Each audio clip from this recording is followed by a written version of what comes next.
Ústřední půjčovna filmu Praha uvádí Oscarový film Jiřího Menzela o nezvyčajnom, ale silnom pute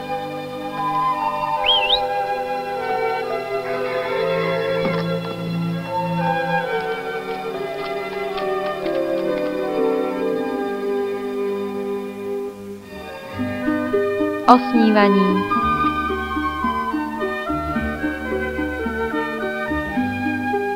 o zdolávaní prekážok,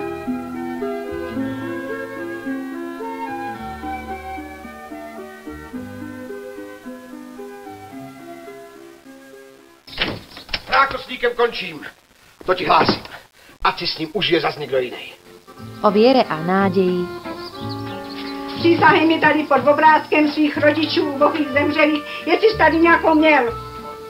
Vašku, já jsem se na tebe tak těšila.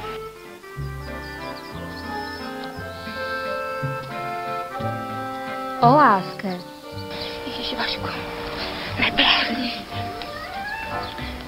Neblázni, je tady Pepík. o zrade, Nezbyl? Viděl to? Ale nekecej, Pane Páve.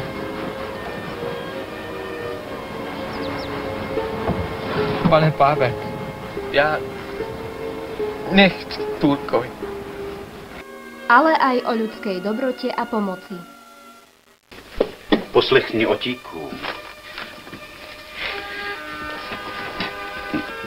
A ty bys do té Prahy chtěl. A tobě se nelíbí ta naše vesnička. Krásná, středisková. A ta tvoje chaloupka. Rodná. vesničková středisková, film o dare nezvyčajnosti. Už túto sobotu o 20:00 na jednotke. Se směl narodit jako kůň původně. A v poslední chvíli si to pán Bůh rozmyslel.